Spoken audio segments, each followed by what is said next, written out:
It's my great pleasure to introduce Professor Shinsei Ryu. So let me briefly introduce about him, although I do not feel. So he graduated University of Tokyo long time ago, and his PhD supervisor was Professor Hatsugai. And later he moved to KITP Santa Barbara. In particular, in 2006, I think most of you already knew, he developed how to calculate entanglement entropy in a holographic way, so-called Ryu Diagrammatic formula.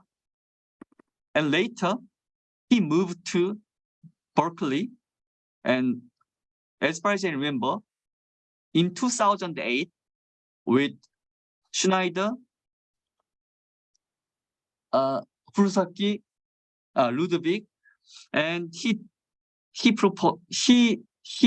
enlightened the people, so-called tenfold way classification. So combining alternate Jumbo class and Wigner Dyson class, blah blah. He enlightened some tenfold way classification. Later, he moved to Illinois, University of Illinois, as an assistant professor, and from there, as far as I know, he generalized such tenfold way classification scheme to the presence of interactions, particularly topological superconductor, and also some bulk boundary correspondence in the presence of interactions, topological field theory, safety correspondence, blah, blah, blah. And later his style became more mathematical, and later he moved to University of Chicago. Then, as far as I know, maybe before that, he also interested in some non-equilibrium physics, particularly around there. He studied some non-equilibrium dynamics in open systems. And 2 years ago, he moved to Princeton. So today he will, and also, I have to mention that he got, I think, many prizes, particularly 2 big prizes. So one is Nishimori Prize, and one is Breakthrough Prize. So his contribution to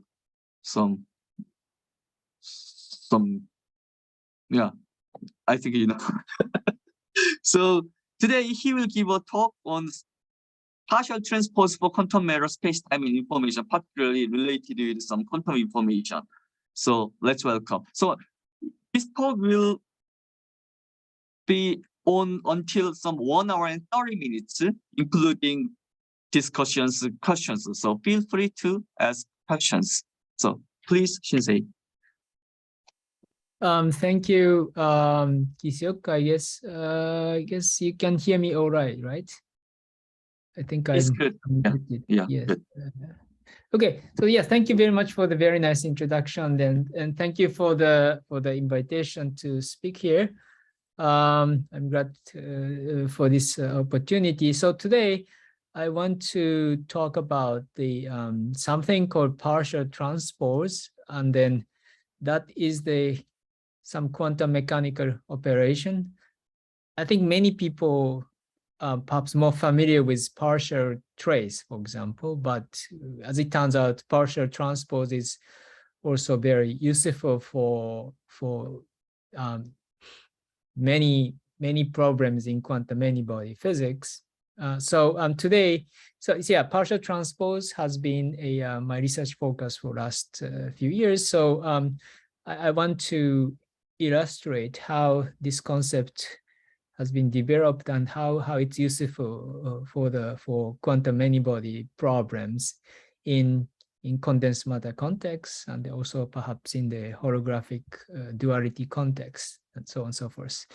Okay, so I will first go through some brief introduction to quantum many-body systems, perhaps mostly from my experience in condensed matter physics, and then I will introduce the partial transpose operation, and then its connection to quantum entanglement.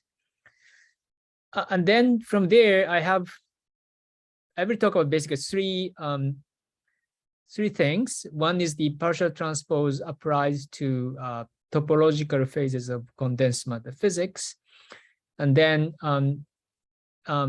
it's quantum information theoretical background or foundation.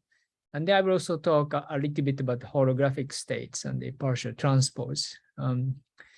Okay, so yeah, so I am a condensed matter physicist. So many of us, including me, we are interested in the problem of many electrons in solid, and then they interact with each other. So if I write a kind of cartoon Hamiltonian, we are typically talking about this type of Hamiltonian, where number of particles, number of electrons involved in this problem is very large. Okay. And then the famous example could be something like high-TC superconductor or some other, there are many other examples, but for example, high-TC superconductor is a particular example. But quantum many-body problem is not only confined to the condensed matter physics, but also it is related to many other problems in physics. For example, if you're maybe a nuclear physicist or high energy physicist, instead of a Hamiltonian like this, you may be interested in maybe something like QCD or some other quantum field series. And then, yeah, there are quantum many-body problems. And then more recently, in addition to these systems which exist in nature, we also started to build artificial quantum systems, for example, quantum computers, where we have maybe not so many qubits, not like n is order of 10 to 23rd, but still we could have a fairly large number of qubits, and then we have basically many-body systems of qubits in quantum computers. So, quantum problems are quite, maybe not, if I say ubiquitous, maybe it's too much, but there's many interesting quantum many-body problem in physics. Okay, and then for many of us, I think the reason why we're interested in quantum many-body problems, one reason is that quantum many-body problem exhibit many fascinating phenomena, which I just randomly listed here, and then perhaps I can mention some of them in my talk. But yeah, there are many phases, quantum phases, or different phenomena in quantum physics, and then they are very fascinating. They are kind of just fundamentally very important. Although they may also have some applications, such as high-TC superconductor or maybe quantum computers, but just fundamentally they're kind of pose us a very interesting challenge. Okay, so yeah, people have been working on high-TC superconductor for quite some time, and then once again, if you are interested in QCD phase diagram is also very rich. The type of phases I will discuss, topological phases, they are realized in the, for example, in the quantum Hall effect. So we have many interesting quantum many-body problems. Quantum many-body problems are also known to be very hard, at least naively, if we count the number of degrees of freedom and then the relevant dimension of the Hilbert space.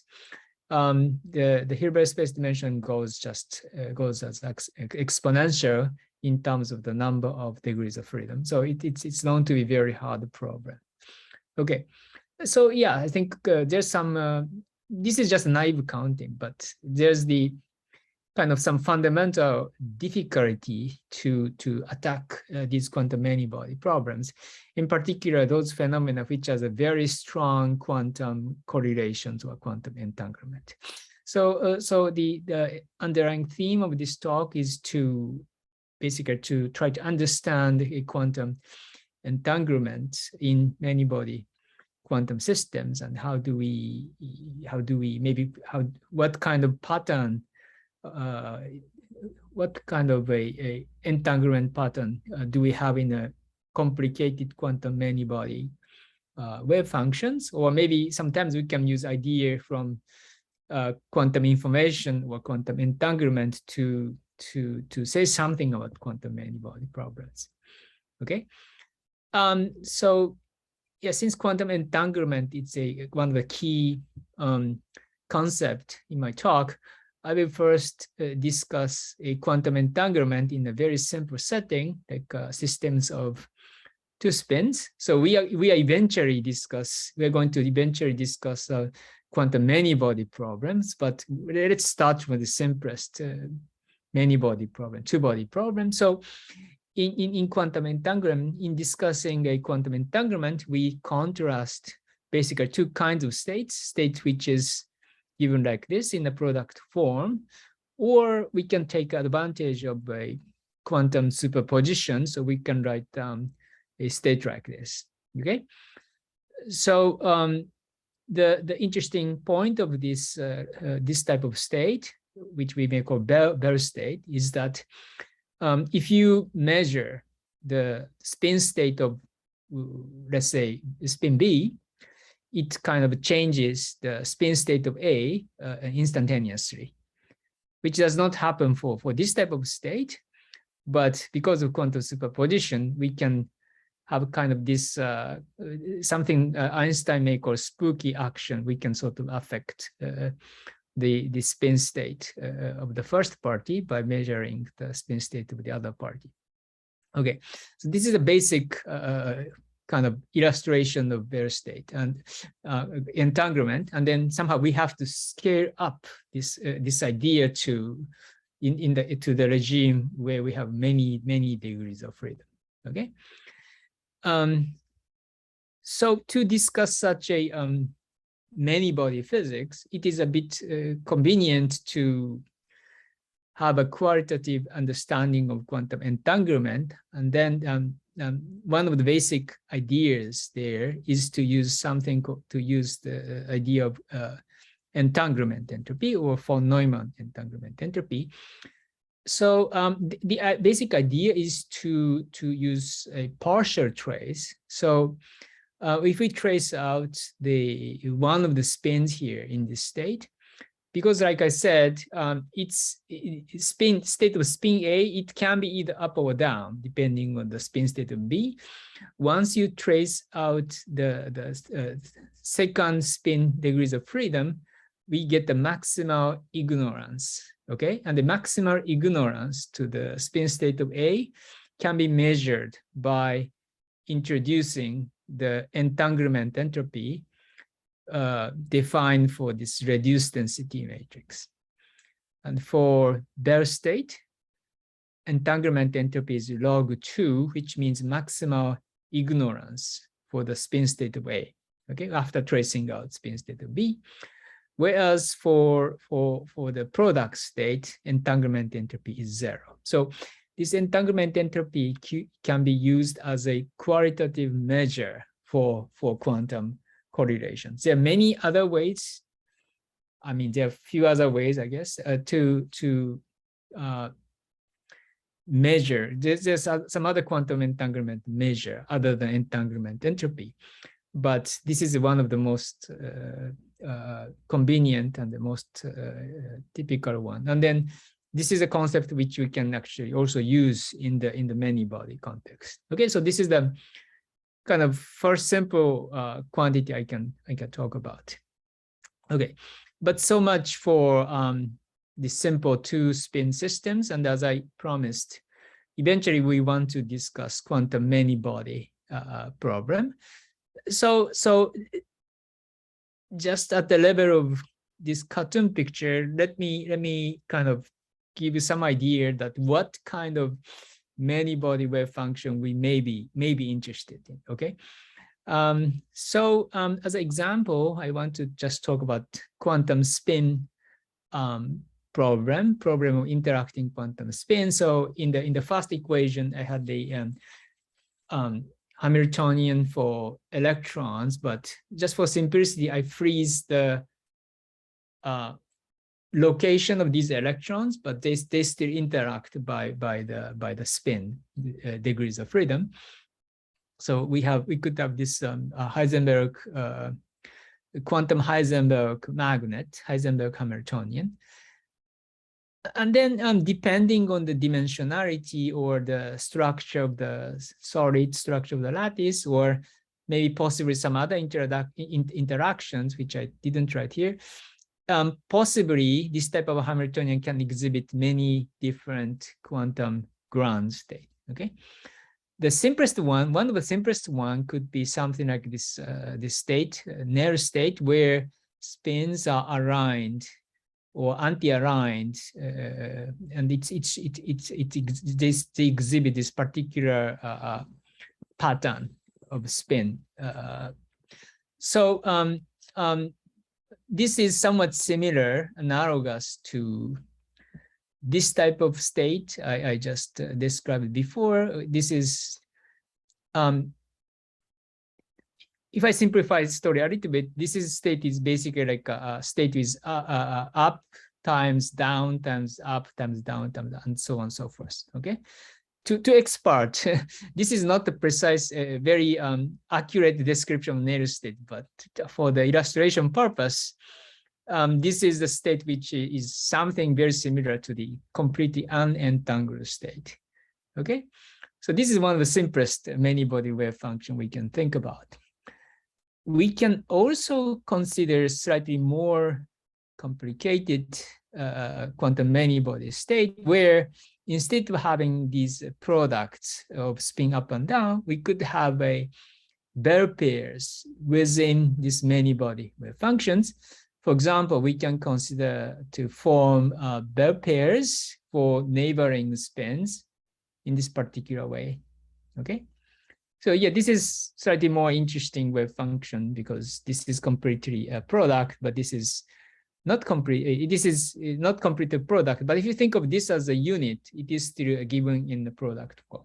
Okay, either this state or maybe even this state, these are the states which you may call conventional. Okay, conventional in the sense that they are characterized by the symmetry breaking paradigm. Okay, so for example, this Nair state, there's a spontaneous symmetry breaking of SU2 spin rotation symmetry. And then we have many such examples in condensed matter physics, okay, including magnetism, which is just discussed, superfluidity, and the other examples, okay. But story does not end here. I mean, over years, a condensed matter physicist discovered many more interesting, much more complicated phases of matter. There are many examples by now, but I want to focus something which may be called quantum spin liquid. Okay, and then one of the first statement or first descriptions of this type of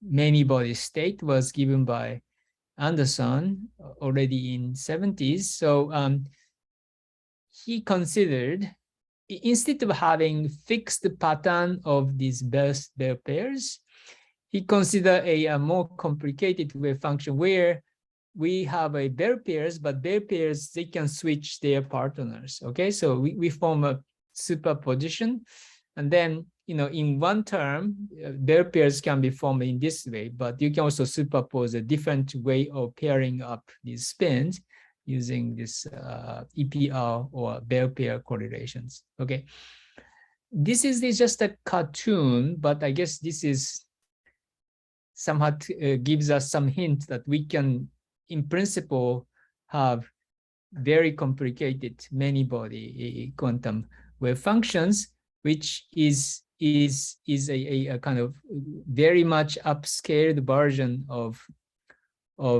this. So here we have only two terms, but here in this wave function, it's much more complicated. We have a many superposition of this type of patterns. So so there are a lot of things I have to say about this wave function. So first of all, this type of wave function, it was sort of envisioned by Anderson, and then at that time, I guess it wasn't clear if we could have this type of quantum many-body wave function. But over years, our understanding of quantum spin liquid has been defined. And then by now we have many theoretical models which may have wave function which looks almost just like this. We also even have some experimental candidate, or we even have some realization, which I may mention later. But anyway, this type of wave function turns out to be, they're called, this type of state called liquid because they lack spontaneous symmetry breaking, okay? So there's a particular kind of spin liquid I want to focus, a topological spin liquid, because they're somewhat more well understood, okay? So topological spin liquid is a particular example of something we may call topological phases of matter. And then as we have just seen, we could have many body ground state, which is not characterized by spontaneous symmetry breaking, unlike, for example, this type of state, okay? We could get much more complicated quantum many-body wave function. And then one of the consequence of having such a complicated dimer pattern is that we may not be able to characterize such a quantum many-body wave function by using symmetry breaking. Technically, it means there's no local order parameters to talk about, okay? So, but for topological phases of matter, instead, we have developed a alternative characterization. And so typically topological phases of matter, they are characterized by a quantized responses in broad sense. And quite often, they also support exotic excitations. And then these excitations, we can use this to characterize topological phases of matter. So my favorite comparison is the Goldstone bosons in a symmetry broken phases. So you have a ground state which breaks continuous symmetry, and then there's the excitations which somehow reflects the property of the ground state. In this case, they're bosons. But topological phases, we also have some excitations above the ground state, and they sort of reflect the non-trivial properties of ground state.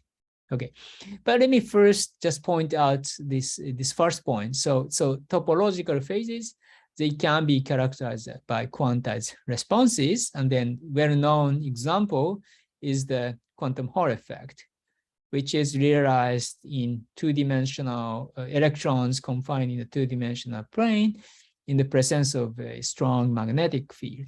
And for these systems, we have a quantized response, which is the quantized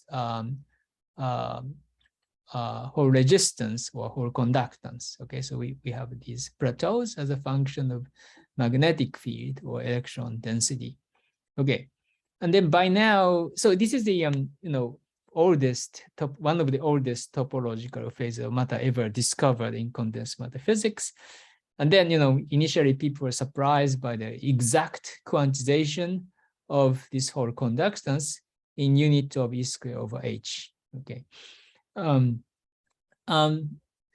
By now, we know many examples of this kind.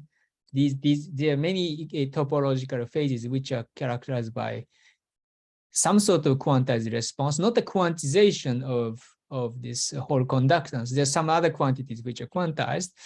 And then these other examples include topological insulators, topological superconductors, and so on and so forth.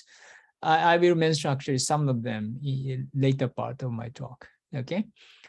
Let me also illustrate the second point. So there are topological phases which are characterized by the excitations, okay? This happens in the topologically ordered phases, and then what kind of excitation do we have in topological phases? So they could support something called anyons. And the anyons, I'm saying they're exotic in the sense that anyons are neither bosons nor fermions. Okay, so if you take two particles, okay, two identical particles, for example, then if you exchange them, and then for fermions or bosons, yes, so quantum particles are either fermions or bosons usually. So then we get some sign, +1 or -1, depending on bosonic or fermionic statistics. But anyons show more exotic statistics. Okay, so when we exchange their position, sometimes we get some phase which is neither 0 or pi. So this phase can be more complicated.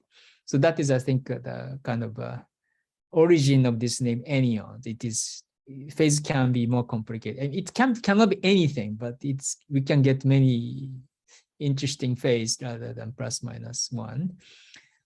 And then some cases you also even get the different states. So you don't just get phase, but even more exotic things happen. If you exchange these two particles, sometimes you even get a different state. Okay, so if that happens, we say there's a non-abelian topological order. But either way, anyons are exotic in terms of their properties under exchange.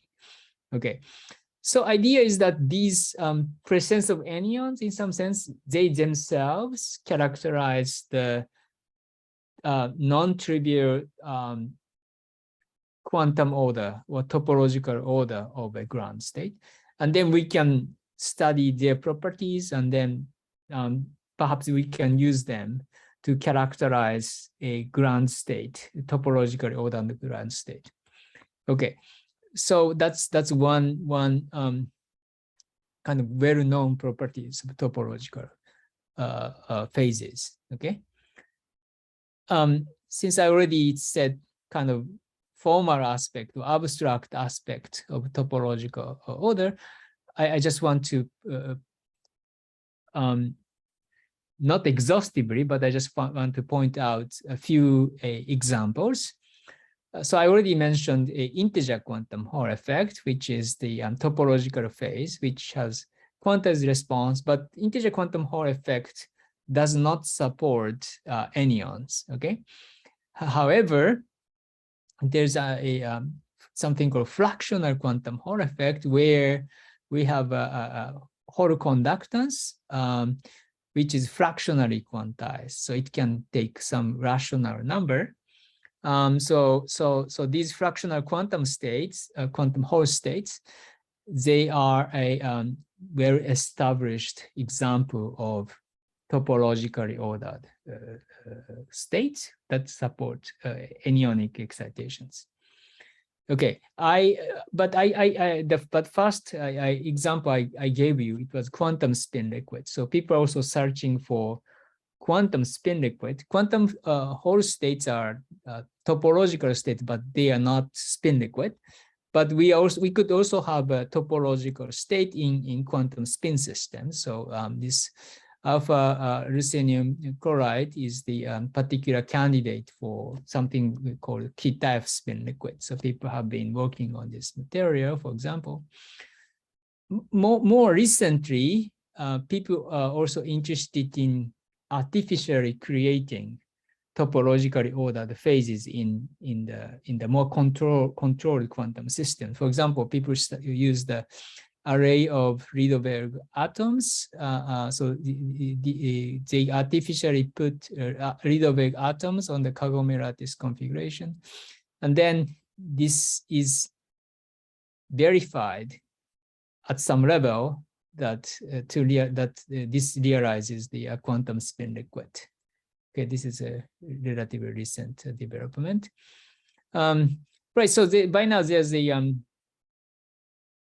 not many, but still kind of handful of examples of topological phases, or at least a candidate for topological phases. And then we are kind of looking for further developments in this direction. So what is important to make experimental progress here is that we have to learn the detection of topological order.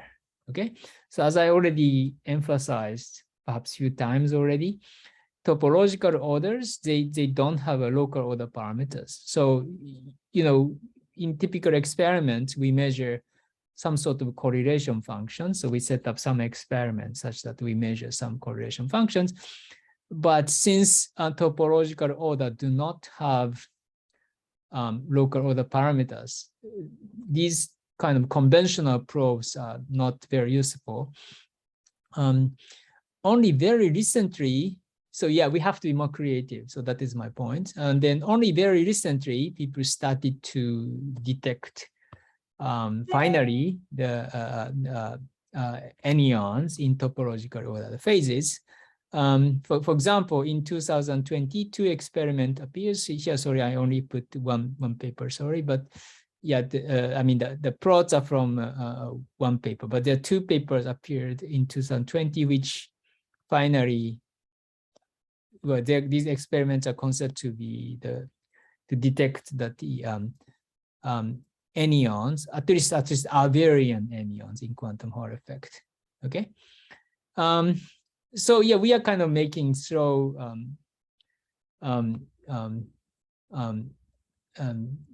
progress. It's concept of anyons or fractional statistics has been around, but it took so, you know, this is quite challenging experiment and there, but it was done finally recently. Okay. What I want to talk today is that we are interested in characterizing topological order from somewhat more complementary perspectives. Okay, so for example, one question. Yeah, not much important, but I mean previously there were several experiments to measure some interference patterns in quantum Hall bar in fractional quantum Hall effect. Right. So what is essential difference in this experiment? Yes. So yeah, there is a clear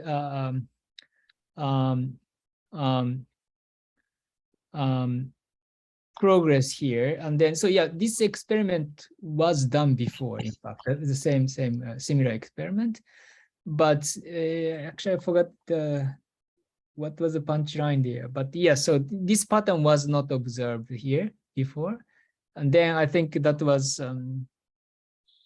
yeah. So I don't remember the details, but there's so this group in Purdue, they made a lot of effort to create this heterostructure in a more careful way, and then that has to remove some effect. I don't remember. Sorry. Yeah. So yeah, it's true that was done before, but previous experiment was not successful in detecting this fractional phase. Yeah. So there's some clear progress here. Yeah. Yeah. Okay. I see. Yeah. Right. So yeah, we are looking for more experimental probes and experimental evidence. But for example, this type of experiment is sort of limited, not limited, but we kind of make use of transport. But there are other systems where transport experiment may be more challenging. For example, this Rydberg atoms. So far, this type of so they think they realize topological phase, but they couldn't do something like, it's a very different system. They couldn't directly detect anyons. They have to do somewhat different way of detecting topological order. But so I guess my point is that some experimental developments are clearly here, but we may be also interested in yet another way of detecting topological order. So then I've been interested in detecting topological order by looking at entanglement. Okay. This idea was first put forward by these papers, Levin and Wen, Ketaev and Preskel. So they proposed to look at the behavior of entanglement entropy in topological liquid that can tell us, there's no order parameter, but entanglement entropy can be used as some sort of order parameter to detect topological states. So idea is very simple. So you look at the quantum state defined on, I don't know, here on the two-dimensional space. Then we bipartition this space into two regions, A and B.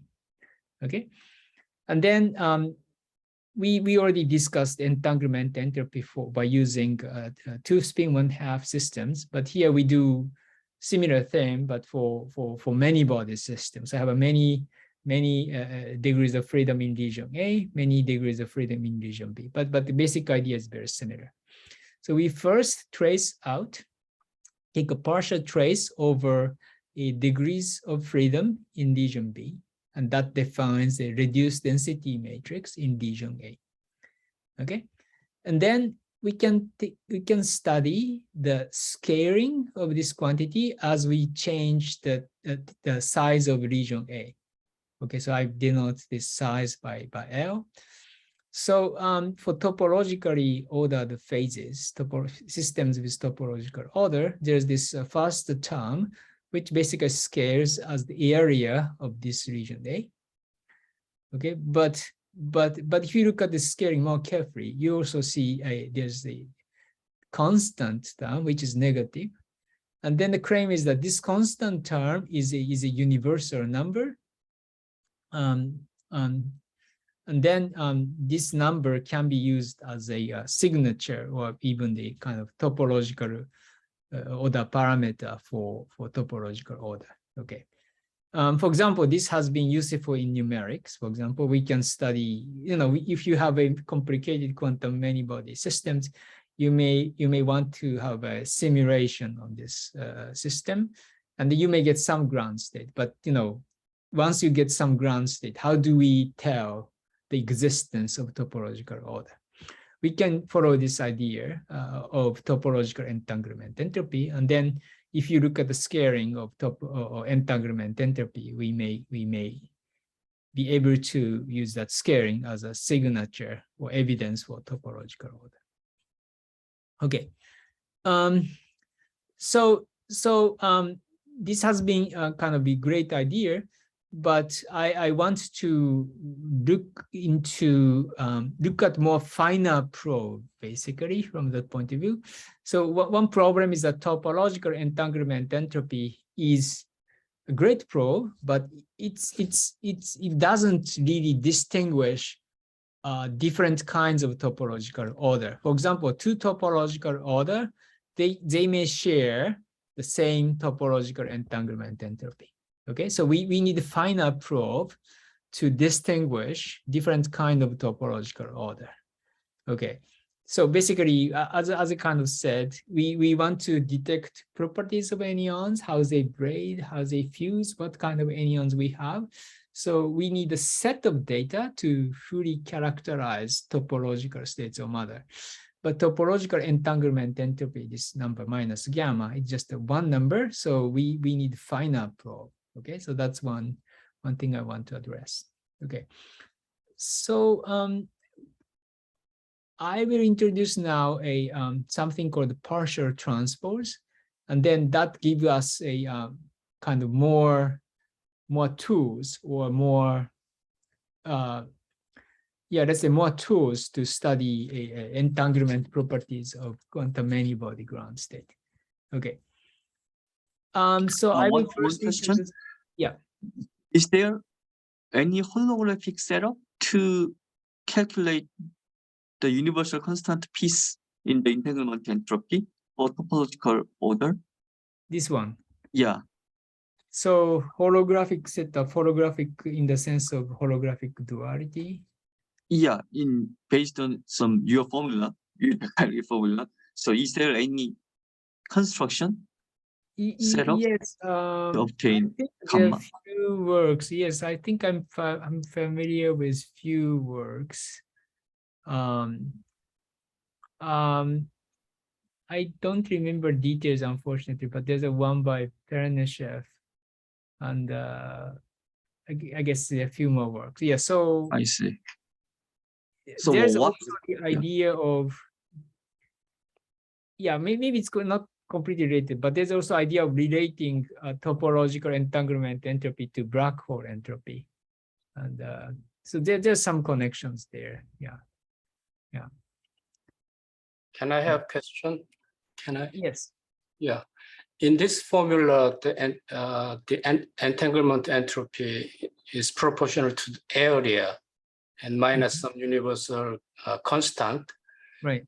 The first question is, this area law is only working with the topologically ordered state?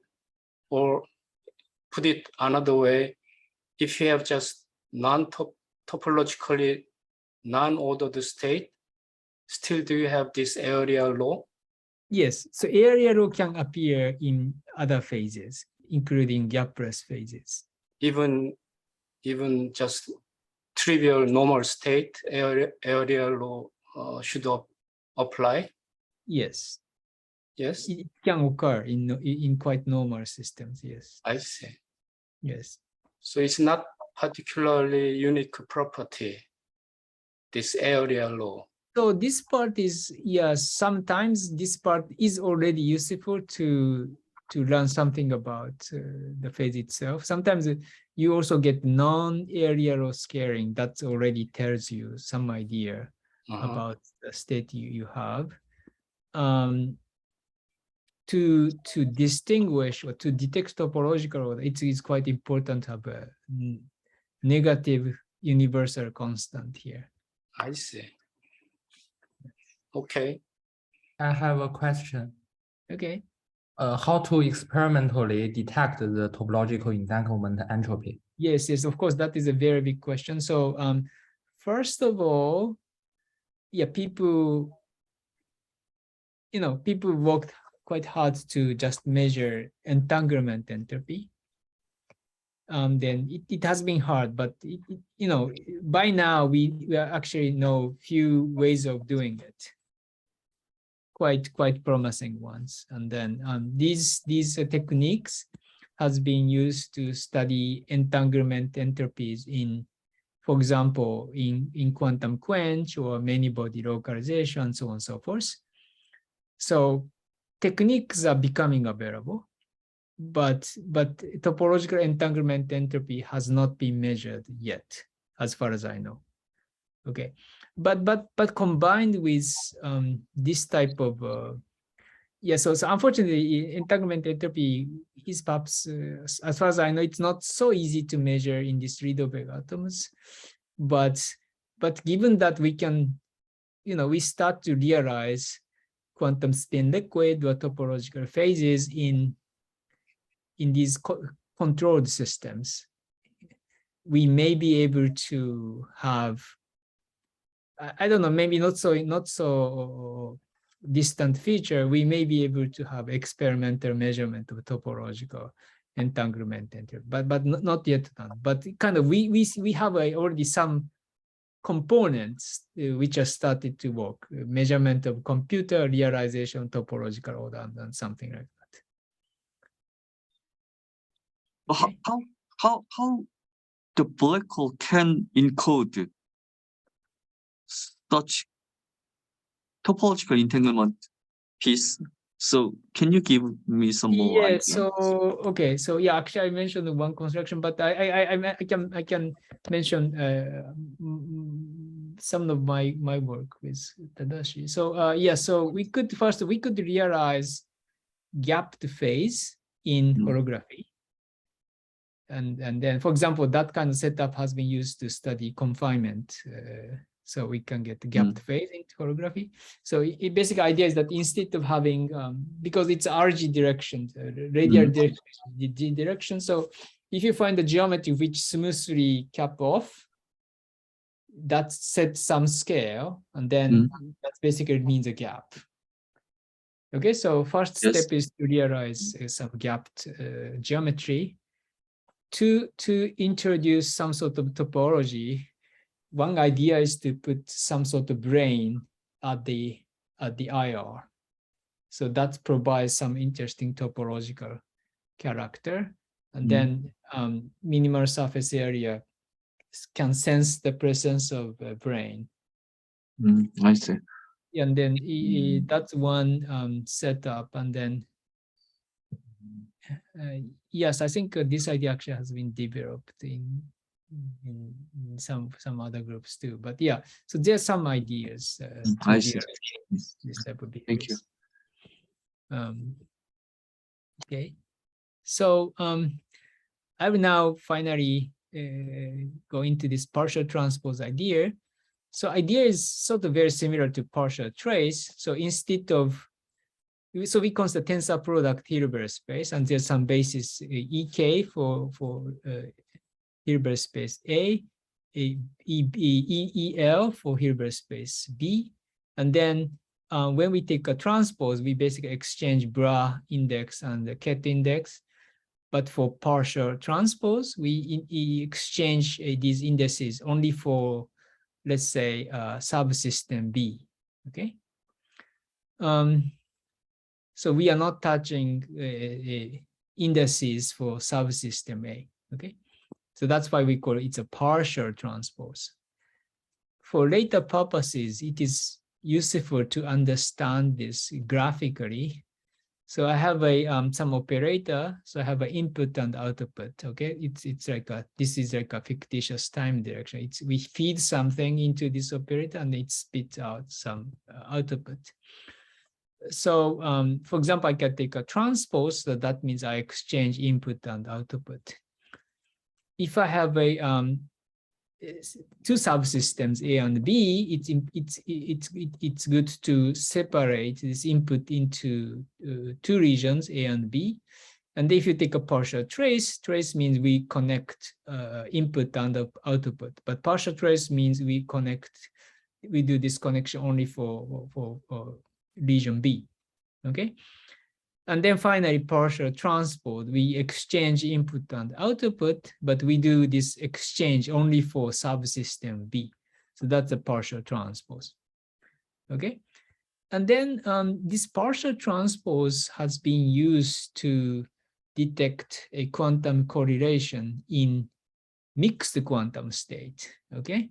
So we have been using entanglement entropy, and this is proven to be a very useful quantum entanglement measure for pure quantum state, like just regular quantum mechanical wave functions. But we could also have a mixed quantum state, and the mixed quantum state can have quantum entanglement. And as it turns out, entanglement entropy isn't an ideal quantity to detect entanglement in mixed quantum state. But we can use partial transpose to learn something about quantum entanglement in mixed state. So here I have some illustration, and then ideally I could do this example for mixed state, but it's a bit complicated. So I just use a pure state to illustrate the idea. So I start from a bare pair, and I consider mixed quantum state. I mean, it's actually pure quantum state, but I consider a density matrix. And so I know there must be some quantum entanglement.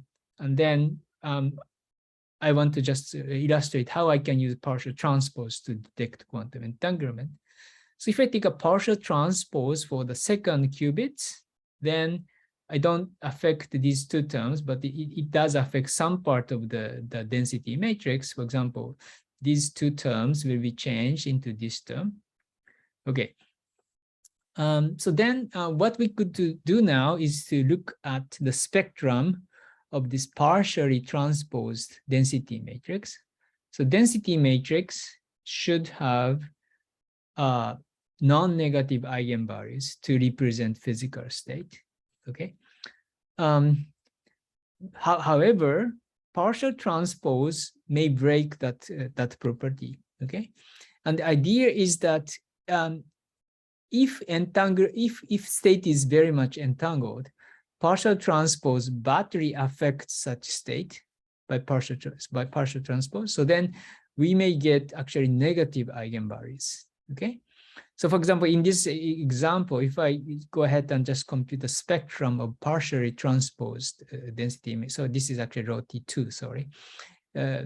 If I take up a spectrum of partially transposed density matrix, I get one negative eigenvalue, okay?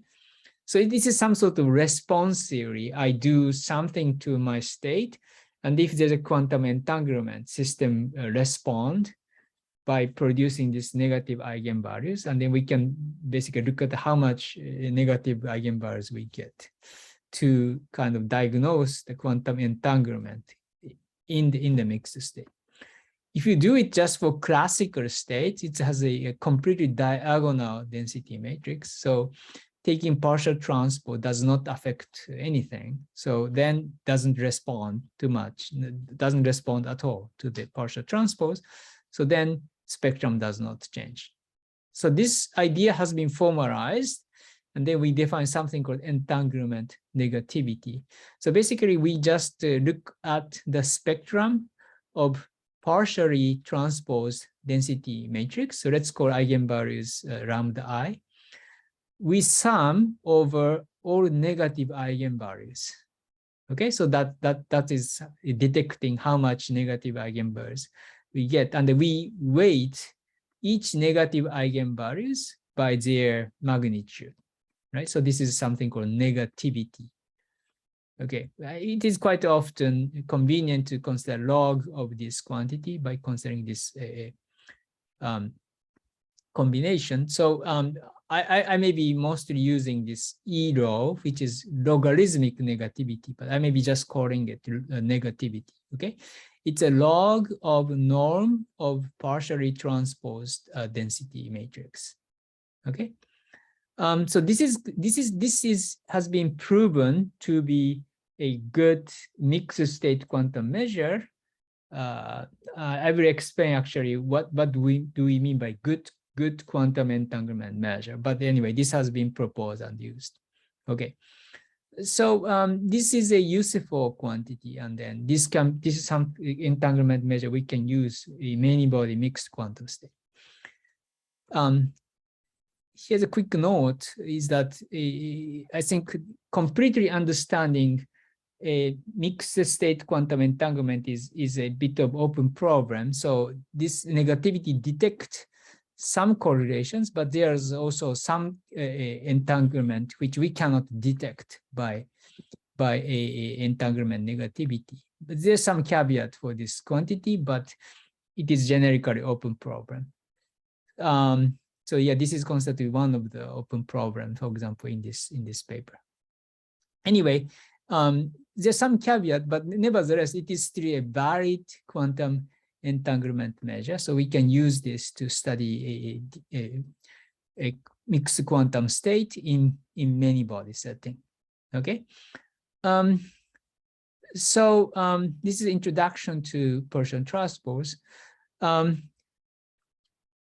So for the rest, I want to explain partial transpose for systems with different interesting statistics, such as fermions and also anyons, and also in the context of topological phases of matter.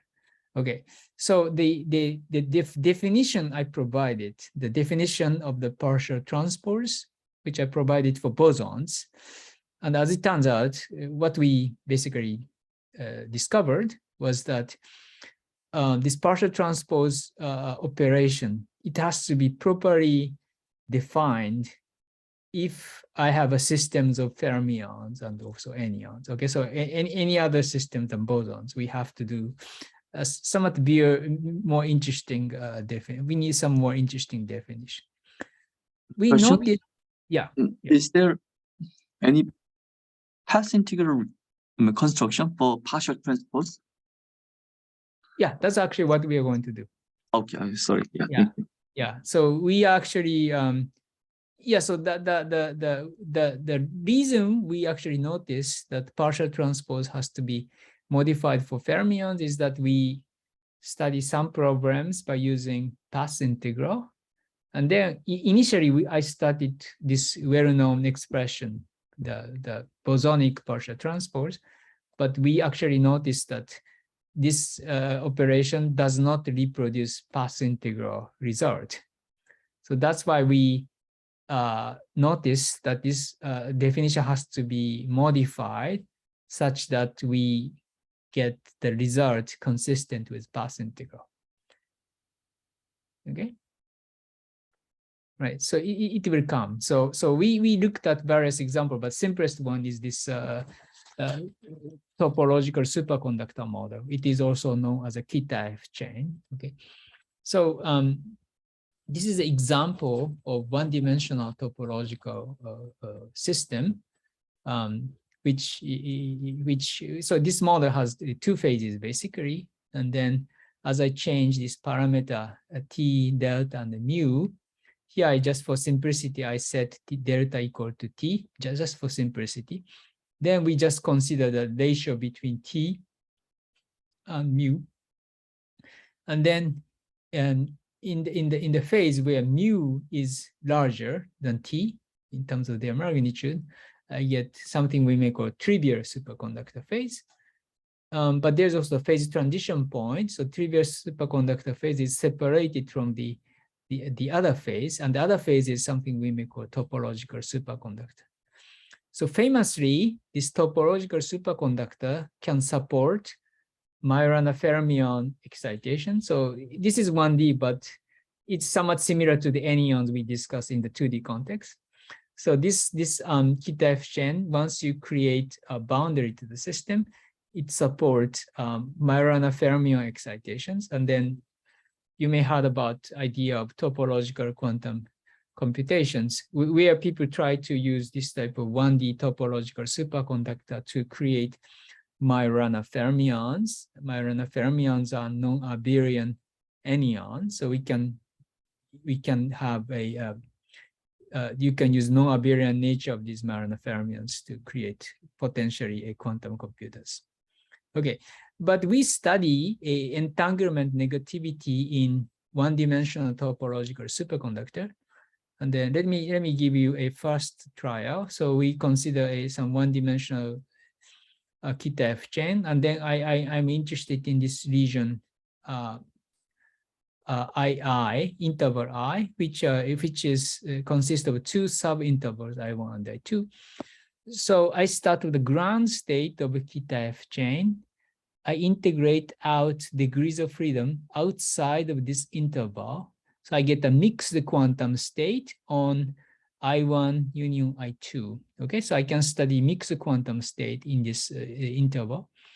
But since it's a mixed state, I want to study an entanglement negativity between these two sub intervals, let's say I1 and I2. Okay. This is our kind of first trial. So if we compute, use the bosonic definition I introduced before, we can sort of use it in the context of fermions. But if I use that, we get this curve, okay, where we see negativity, which is very small, deep inside the topological regime, whereas it is generically bigger in trivial side. Okay, in a quantum phase transition here, you know, many correlations gets bigger, but if you just compare topological gapped region, topological superconductor phase and trivial region, topological phases has a very small negativity. It's almost zero here. So it's a bit strange because topological superconductor, since it's topological, we expect more quantum correlations. But this is kind of first indication where we noticed that there's something must be wrong about the definition of partial transpose if we use it, we want to use it for fermionic systems. Okay. Yeah, actually, I already perhaps said this already, but topological superconductor phase famously support this Majorana fermion edge mode. Okay. And then ground state, it has a non-trivial pattern of these dimers. And then logarithmic negativity or negativity is supposed to capture this quantum correlations, which is the source of this Majorana fermion edge state. Okay. But this naive calculation, I don't get a quantum entanglement here. That is strange. That's somehow contradictory with the existence of this Majorana fermion edge state. Okay, so that's why we get suspicious. And then eventually we realize that for fermionic systems, we have to properly modify the definition of partial transpose. So I will first give you kind of precise, but it's a bit non-intuitive definition. I will move on to more intuitive description later, but here I just want to point out that we found out the proper definition which works. And then to make it work, we have to introduce some sort of phase factor here. Okay, so here I'm using Fock space basis, so these are number operators. Sorry, so one small question. If I apply your previous formulation to the bosonic system, so if I apply the bosonic some topological phase transition, so does it work well? Sorry, if I use bosonic, bosonic trivial phase, bosonic topological SPT, and then if I apply for bosonic phase, it works. For bosonic phase, it works. For spin, I see. It makes perfect sense. For example, instead of studying topological phases of fermions, you could study topological phases of spin, such as Haldane spin chain. Then we get a very reasonable result. Okay. I see. Idea is basically is that in the Haldane chain, the ground state can be understood as these virtual Bell pairs. And then, as we already did we computed the negativity for Bell pair, which was non-trivial, right here. So essentially, calculation reduces to the negativity for collection of Bell pairs. So it works for spin systems, but for fermions, kind of does not work. So we found out that we have to put some sort of phase factor. This phi is some function of these occupation numbers, but precise form is not so important now. So I just put some phase factor here. And then after putting this correct phase factor, this is the same plot, but now we focus on this green plot. So in green plot, we use this modified version of a partial transpose, and then we define modified version of entanglement negativity. And then once we do that, we get more reasonable behavior in topological phase. We get negativity, which is generically larger than the negativity in trivial phase. And then it's not obvious from this plot, but at critical points, we can also compare our result with previous calculation by Calabrese, Cardi, Tony. So they computed entanglement and negativity in the continuum field theory at the critical points using conformal field theory technique. So it's not obvious from here, but our calculation agrees with their calculation. So that's another supporting evidence. And then we also get somewhat indicative number here. So in the deep inside topological phase, we get 1/2 log 2. I will explain the origin of this. So log square root of 2, that's what we get here. So this turns out to be kind of very reasonable number for Majorana fermions. Okay. But I guess so as I promised, I try to give some more intuitions for this formula. And then in order to give some more intuitions, it actually turns out to be very convenient to talk about a word line pictures of fermions, but we can actually also discuss anyons. So let me discuss partial transpose for anyons, I mean, including fermions, okay? So as I mentioned earlier, we have we could have particles which obey anyonic statistics. As we exchange particles, we pick up some phase, or sometimes even get a different state. So this is like a space-time diagram where we start from these two particles and we eventually exchange these particles. Okay. How do we understand the partial transpose for particles with statistics, strange statistics? So we draw diagrams for anyons. Okay, that's the kind of convenient way to understand the braiding processes of anyons. So for example, this is an example where I create anyons pairwise from the vacuum. I also create another pair of anyons from the vacuum here. As time goes by, these two anyons exchange their positions here, they go back, okay? So this is a picture, but there's a precise way to associate particular phase, braiding phase to this diagram, okay? So this is this picture also works as a computational tool, okay? Just like we use Feynman diagram to compute some number for the processes, this diagram we can turn into a number, actual number, okay? But in this diagram language, Bell pair or EPR pair can be understood as this sort of diagram where we create pair of anyons from the vacuum. So once again, this is the time direction. So I start from nothing, but a pair create anyon. So that is like I'm creating a Bell pair. So to construct density matrix, I consider this is like a ket, but we can also consider bra by flipping the direction of the time. So this could represent density matrix. And it has some normalization, which is known as a quantum dimension of anyons, which may show up later.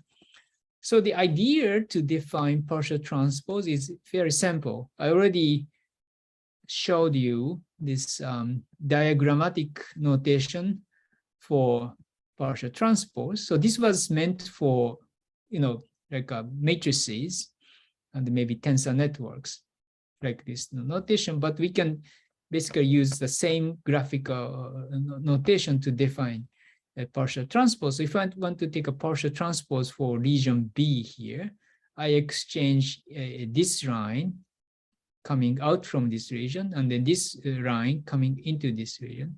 So I can twist them, okay? So we take this diagram as a kind of definition of partial transpose. So like I said earlier here, there's a specific diagram rules which relate numbers, associate numbers for these diagrams, okay? So this actually explains the sign factor we put here, and then we can basically understand many of these calculations just from here. For example, we can revisit this calculation of entanglement negativity here. I have an interval I, and then I may be interested in entanglement negativity between I1 and I2. So let me revisit this calculation using this definition. So here's my one-dimensional chain. Okay, so then I'm going to integrate over region B, and I'm left with region A1 and A2, and then I will take a partial transpose with respect to A2, okay? Deep inside this topological phase, this calculation can be done in the following way. So I first consider a pair of Majorana fermions. They are shared by region A1 and region B. So there's a kind of Majorana fermi or Majorana dimers, or maybe Majorana EPR pair here. So at each interface, we have a Majorana pair, okay? But now this is my ground state. So I can consider writing a density matrix associated to this state. It's just a slightly more complicated version of this, okay? But then we can take a partial trace. So that actually corresponds to connecting these lines, okay? Because I'm taking a partial trace. I connect this line and this line. And then finally, I take a partial transpose. And remember, partial transpose simply means I twist these lines. So I do this twist. So this is a partially transposed density matrix. But anyway, once we figure out this diagrammatic representation, I can do many calculations just by using diagrams. And then this is the end result. So it only, entanglement entropy is given in terms of log of square root of 2, which is nothing but this normalization factor appearing here. And then for the Majorana fermions, this quantum dimension is known to be square root of 2, okay? So the quantum dimension appears here, and that explains this number, half log 2, which we see in the numerics, okay? So so this is, we started, at some point, we started to think this partial transpose using the diagrammatic language. And then one bonus is that if we do this, we can study entanglement or entanglement negativity, not just for fermions, but we can also study anyons, okay? So here is, maybe I don't spend too much time on this, but yeah, I think we got the question, yes. Yeah, please. Hi, Professor Ryu. Can I ask a question about your drawing for the setup of K-type chain? Yes. So you drew gamma 0, gamma 1, but isn't there just one Majorana 0 mode at each end of the K-type chain? So I'm a bit confused by the 2 gamma at each end. Yes, maybe I can also use the same, somewhat more, this handwritten note is maybe a bit difficult. So you may be familiar with this type of representation. So here I have a physical site here. Okay, maybe so. This is my way of writing down K-type chain. So you can draw the same diagram for Haldane spin chain, but I have some site. But at each site, I have a complex fermion. I split it into Majorana fermion. Okay, at each site I split, and at each site I split. So I have 2 Majorana fermions. But as you may know, these fermions form a pair, not within each site, but they start to form a pair with the Majorana fermion coming from the next site. Okay, so this is this dimers. So these dimers, I'm thinking these dimers are sitting right at this entanglement interface. I have a dimer here. So I'm just drawing 2. Okay. I see. If you cut a bond here, this gamma still belongs to region A1. So this is something you may not see, but this one is now free. So that's how you observe Majorana fermion.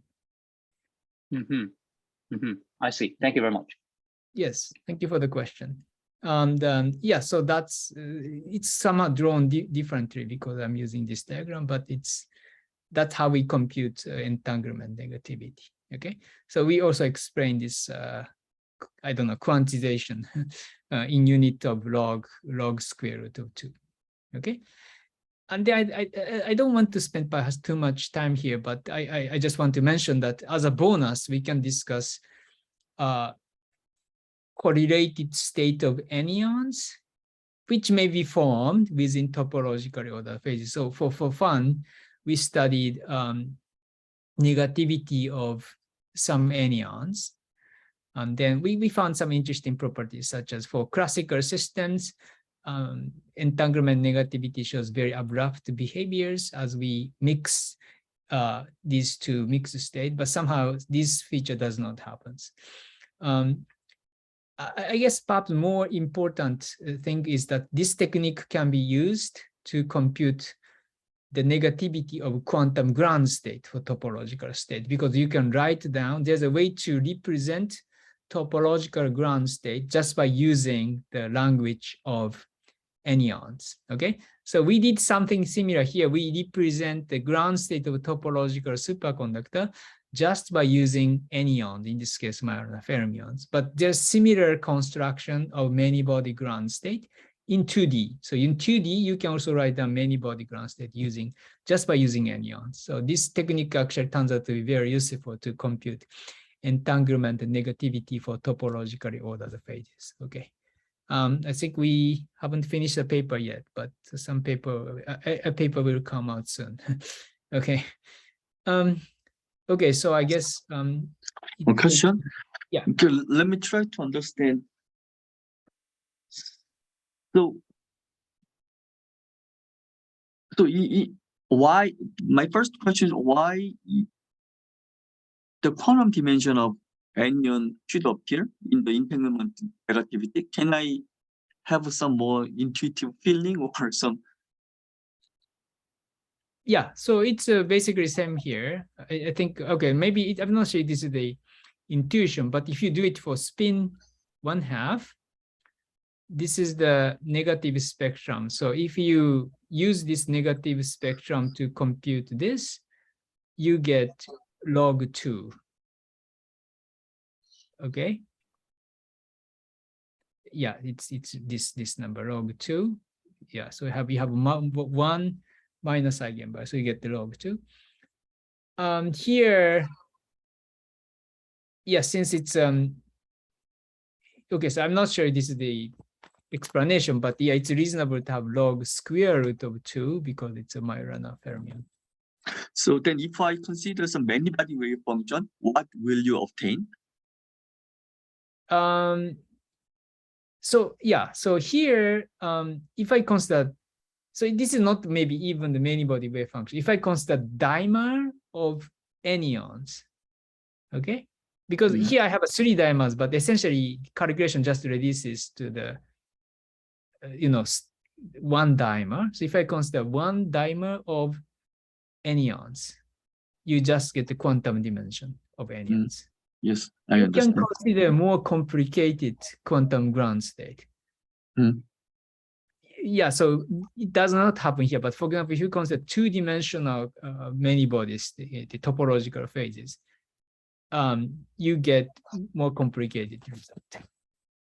So basically, some quantum dimension in the boundary or something like that. Like yes, something like that. In 2D, it's a bit more complicated, but it's sort of related to,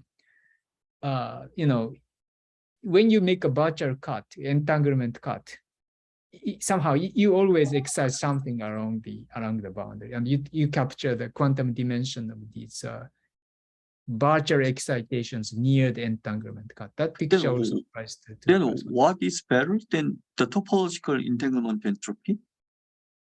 Some of yeah, so if you so this is 1D, so we don't get topological entanglement entropy. But if you do this calculation in 2D, you get a topological negativity.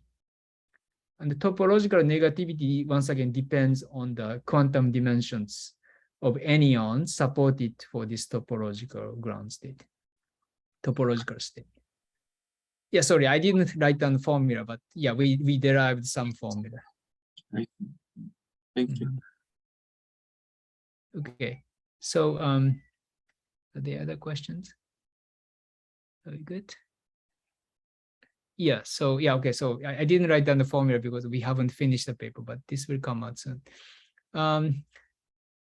I also want to now come back to the partial transpose operation itself, and I want to talk about some foundational aspects. So I said, maybe I said the negativity is a good entanglement measure, but I didn't say why it is considered to be a good entanglement measure.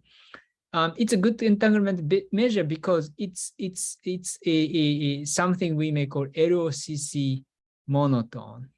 What does it mean? So we have a two-party system, A and B, A and B, and these two parties, they share some quantum state. Okay, so then we want to, sometimes this can be mixed state, but anyway, we want to quantify the quantum entanglement for this setup. So one may ask, what is a quantum entanglement? So quantum entanglement is something you cannot create by local unitary operation here. Because if you can do whatever unitary, for example, if you can do a unitary for the combined system, of course, you can create arbitrary state, okay? But if you limit your ability to the local unitaries for these two regions A and B, entanglement is something you cannot create just by using local unitaries. And there's also classical communication. That's why it's called CC. But LOCC means local operation and classical communication. Okay. So in short, you know, something you cannot create by LOCC is something we may call entanglement. So any quantity which quantify this entanglement, if it exists, it must be a LOCC, it must be monotonically decreased under LOCC. Okay, so that's, I think it's almost like a definition or requirement of entanglement. Okay, so entanglement negativity is known to be LOCC monotone, so that's why it is considered to be a good or at least reasonable quantum entanglement measure.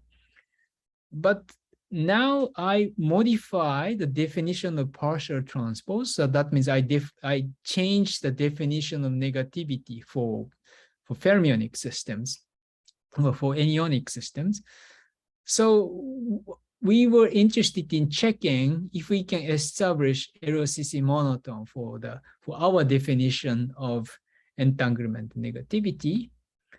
So the key point here is that once we have a particular statistics, we may also have some constraint on the LOCC. Okay, for example, we may have to preserve fermion number parity and so on and so forth. So of course, if I consider arbitrary bosonic arbitrary operations, our negativity should not be monotone. Okay, but if we actually remember that we are actually dealing with fermionic systems or anyonic systems, we can implement that condition in the allowed set of operations. So under that new set of LOCC operations, we can basically prove that our negativity are reasonable entanglement measure, in a sense that they are it is a LOCC monotone. Okay.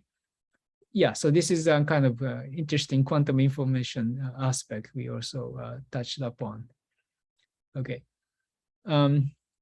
And then I guess thinking of time, I may skip this part, but we can also use partial transpose to define a quantized topological response for topologically ordered systems. For example, famously, there's the topological insulator protected by time reversal symmetry, who came Murray or came Murray. And then we can use partial transpose to detect quantized response of topological invariant. And then that also we can use also in the presence of interaction. So topological invariant for topological insulator, of course, it has been discussed. But at least initially it was formulated as a topological invariant in band insulators. So it's not obvious if we can use it in the presence of interaction. Or actually, at least naively, you cannot use it with interactions. But with partial transpose, okay, so I make some story short here, but to make but the bottom line is that we can introduce many body topological invariant using partial transpose, which is quantized. So like I said, topological phases are characterized by topological quantized response. In this case, not the whole conductance, but there's something quantized there. Okay. So last thing in my agenda is the holographic quantum state. So I want to maybe spend last 5 minutes to describe what we did for holographic duality. So here's a quick refresher of holographic duality. So some part that's already came up during our discussion. So we have a duality between d-dimensional or d+1 dimensional system, maybe quantum field theory, And then we have a d plus two-dimensional gravity. So they are dual to each other. So this type of duality has been used in many contexts. For example, in quark-gluon plasma, and then condensed matter problems, non-Fermi liquid, or more recently, SYK type models, and so on and so forth. Okay. And then some time ago, with my collaborator Tadashi, we thought about the calculation of entanglement entropy in this holographic states which has a holographic dual descriptions. And answer is rather concise. So if we are interested in boundary region, in this picture, it's just this arc region. If we are interested in entanglement entropy of this associated to this region A, we just consider a minimal surface area anchored at this boundary point. And then, we look at the area of this minimal surface gamma A, and then we normalize it by Bulk-Newton constant. Then we get entanglement entropy. So this is the formula we came up for the entanglement entropy. And the natural question is there any geometrical formula for negativity? Okay, so we can consider field series, conformal field series, which has holographic dual descriptions, and then we can consider negativity there. And is there any geometrical formula for negativity? So we worked on this problem a little bit. So the short answer is, our answer is that entanglement negativity, once again, it's given by some geometrical object in the bulk, and the geometric object is something we call minimal entanglement wedge cross section. And I will explain what this is. Okay. And for example, for the case of three-dimensional bulk, two-dimensional boundary, we have the following formula.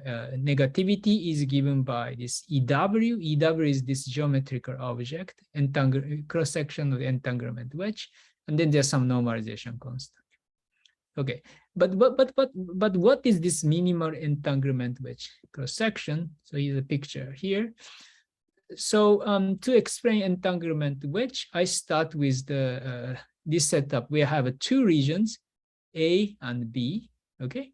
And then, for example, we can first draw a minimal surface areas anchored on the boundary of A and on the boundary of B. And depending on the size of these two regions, sometimes the minimal surface area can have this configuration. Or if you make region A and B bigger, we may prefer this minimal surface area. Okay, there's different configurations. Okay. And this configuration is, for example, useful to discuss mutual information where we need two subregions, A and B. In this setup, entanglement wedge is this. So I will just focus on now this configuration. And the entanglement wedge is basically the region surrounded by minimal surface area under this boundary region, so this shaded region. So that's entanglement wedge, and this is considered to be the region which is dual to the boundary reduced density matrix supported in region A and B. Okay, and then so this is the entanglement wedge, and then now we consider cross section of this entanglement wedge, and we consider minimal one. Okay, so in this case, I can look at this cross section which is minimal. So this is a minimal entanglement wedge cross section. Okay. So when we set up this conjecture, we basically tested this conjecture and eventually proved using conformal field theory technique. But let me demonstrate how our formula works. So we consider a one-dimensional system at critical points. So it's a one-dimensional CFT, 1 + 1-dimensional CFT. I consider two intervals, A and B, or 1 and 2. They have some lengths and they have a distance between them. So if I consider the bulk minimal surfaces, I have two minimal surfaces. And then in this case, this part corresponds to entanglement wedge cross-section, if A and B are relatively close, okay? We can also consider the configuration where A and B are very distant. In this case, we draw a different configuration, this new minimal surface area configuration. And in this case, there's basically no there's no entanglement wedge cross-section, yeah, because the two are disconnected. So if we compute this cross-sectional area, we basically get this result as a function of this parameter x, okay? So this is the minimal behavior of entanglement wedge cross-section. So we can best use this formula to compute entanglement negativity. So that is shown here. So this yellow curve is the calculation using our the proposed geometrical formula. Okay. We tested this result by using conformal field theory technique. So within conformal field theory, we can use some technique to compute entanglement negativity. It's a bit non-trivial calculation in some case. Then basically we get the perfect match, okay? So yeah, this calculation has to be done for x region near x equal to 0 and region near x equal to 1. So this part we should ignore because I'm only looking at the region near x equal to 0, but up to this region, the agreement between geometrical formula and the CFT formula is basically perfect. And then this region CFT result is just just 0. So it also agrees with this geometrical formula. Okay, so basically this test tells you that this formula perfectly works. And we also tested this formula for other cases, okay?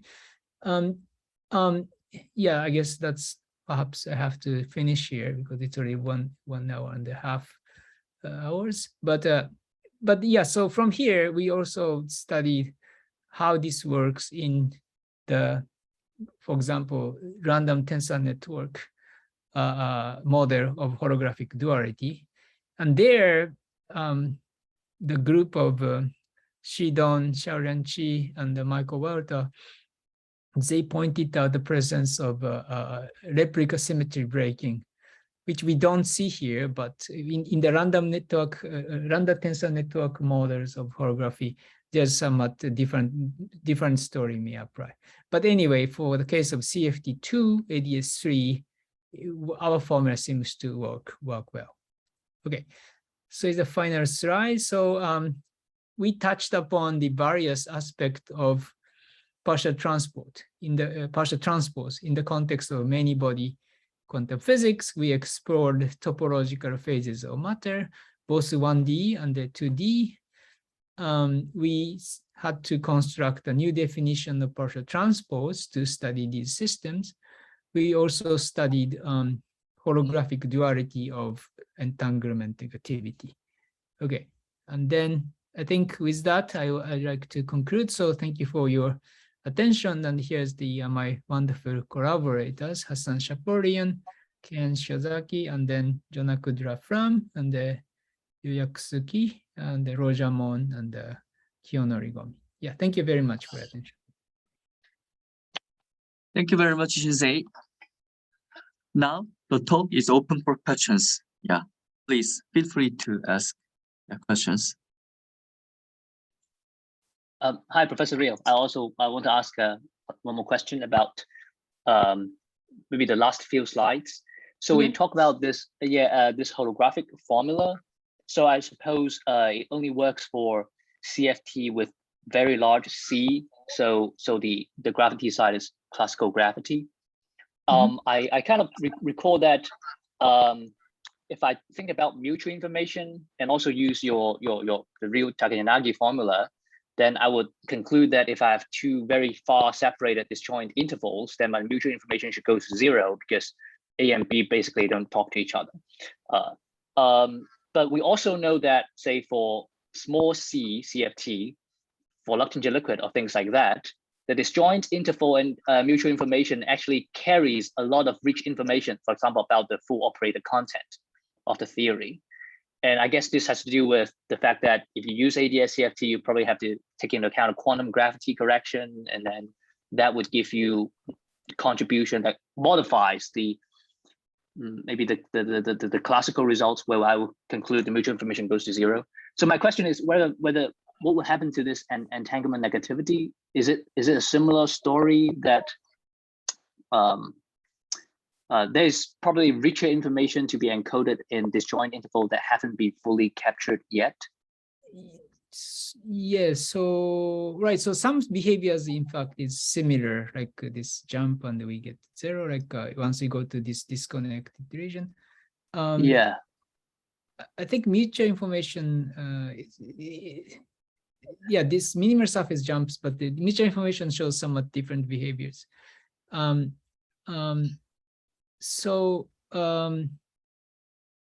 in fact, it can capture various other things, and actually, in many cases, it is useful to look at both mutual information and the negativity or entanglement wedge cross section, and that gives you a richer information. Yeah, I'm not sure if I have a very short answer for that, but for example, entanglement wedge cross section minus mutual information, it can capture tripartite entanglement, which we cannot get from mutual information. Sorry, just from the mutual information. Why it's good to compare? It's good to compare because, for example, if you consider non-interacting quasi-particles like free fermions, or some other cases, they usually always predict the difference between entanglement with cross-section minus mutual information is 0.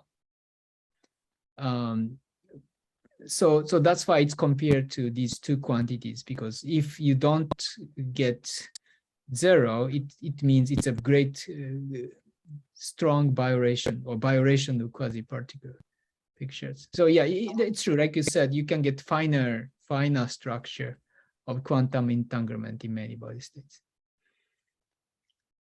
I see. Yeah, okay. I'm not entirely sure if I answer everything you said, but yeah. Yeah, thank you. I will think more about it. Yeah, please, Kisan. Thank you very much for the very nice talk. I have one question. So suppose we have a ground state wave function and we want to know what kind of topological order exists in this system. In your talk, you introduced the partial transpose method. So I was wondering if you can use this method to extract information about topological order in the ground state wave function. Can you make any comment about this? Right. So yeah, so it's related to this part, but yeah, unfortunately, I didn't put once again, I didn't put any details here. What you can actually basically do is that you can distinguish Abelian and the no Abelian topological order.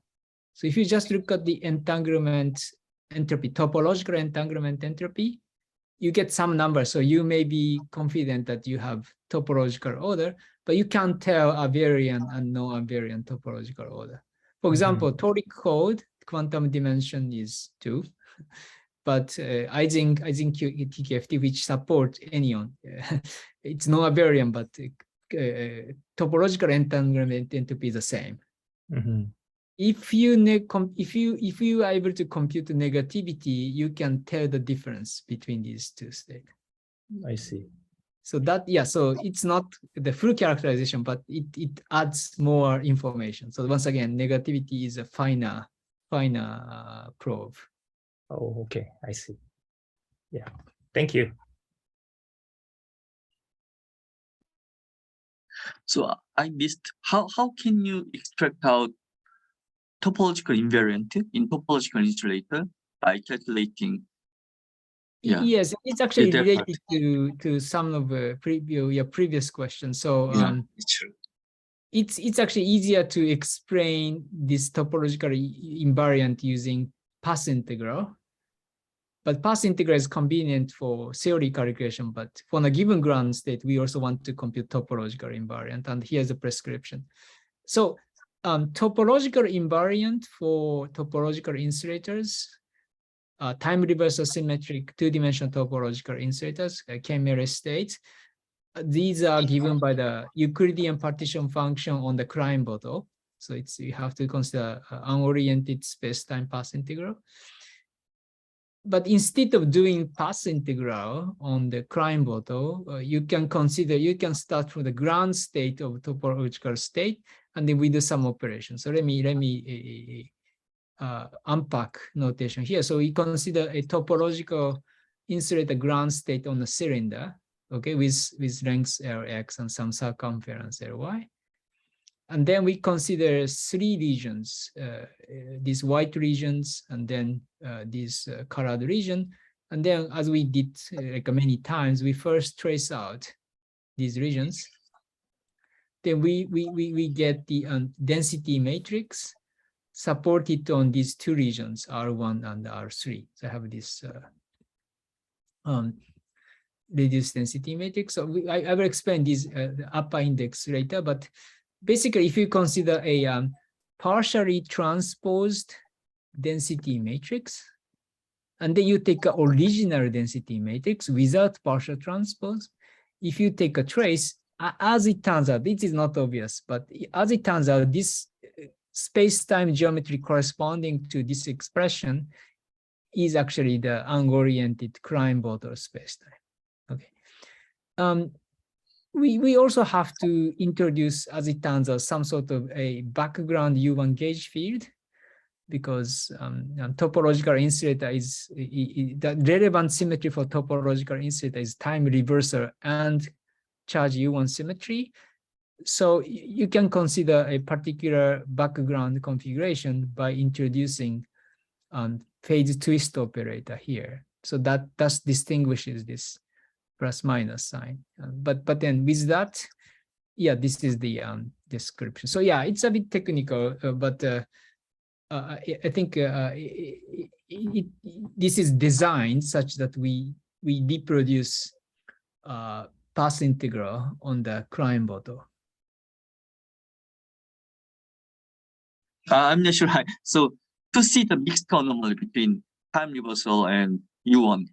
Yeah, something and like usually, as you mentioned, in the Klein bottle, you put the state in the Klein bottle and right. applying U1 gauge field, then calculating partition function, you obtain some phase vector. Exactly. That's the procedure. But here, sorry, I cannot see any resemblance of any resemblance. Yeah. I understand. So like I said here, connection to the path integral picture is kind of completely lost. Okay, I'm just presenting the formula using partial transpose, but the motivation for this expression comes from path integral, and it's not entirely obvious. But this is something we eventually figured out. I see. Okay, but let me learn more about this one. More questions? Can I ask a follow-up about the holographic formula? Okay. So you showed the formula for negativity, and then there's a C times log something, I think, at some point. Yeah, the one on the previous page. Yes. So yes. I suppose that one only works for large C. Is that right? True. Yes. True. I see. So do anyone have some maybe even preliminary numerical results on, say, Luttinger liquid? If I have Luttinger liquid fermions versus boson and study entanglement negativity, I think that seems to be the simplest non-trivial platform to demonstrate a difference between fermion and boson. Yeah. So yeah, for the purpose of illustrating fermions and bosons, yes, we did Kita F chain at the critical point. So here I have it's not quite Latinger liquid, but it's like a 1/2 of a Latinger liquid, which is a fermion. And then, yeah, we have to use the fermionic version to get expected CFT result. But we could also study a Ising model, which is a bosonic model. Then we can just use the bosonic transpose. So yeah, they are related by non-local transformation, but this type of calculation is sensitive to the nature of fundamental particles, either fermions or bosons. So numerically, it's done here, and then but I guess here, okay. So the kind of current technical part is that here I'm considering adjacent intervals, and in these adjacent intervals, actually, result depends only on the central charge. So in this case, true for any. It's technically it's a 3-point functions, which is just set fixed conformal invariance. But if you consider distant intervals, if these I1 and I2 are separated by some distance, we have to do this calculation for each conformal field theory separately. And then, yeah, I'm not sure if it was done for Latinger liquid. I don't know the answer. I doubt it. But yeah.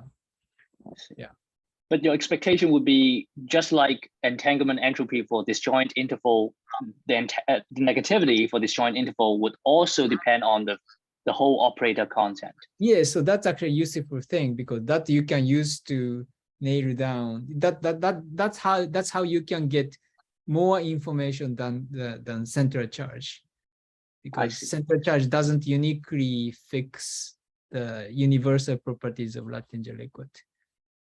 I see. So yeah, but in this case we can also use mutual information, but yeah, negativity also has this ability. Yeah, I see. And now previously EMO people, they have protocols to measure Rayleigh entropy. And would a similar protocol be adaptable to measure negativity? Yeah, so that has been discussed, and so that's yeah. So there's a something called randomized measurement protocol for measuring entanglement, and in particular Rayleigh entropy. And this has been, I think this is this paper which discusses the extension of this protocol to negativity. Thank you very much. Thank you. Thank you. Any more final questions?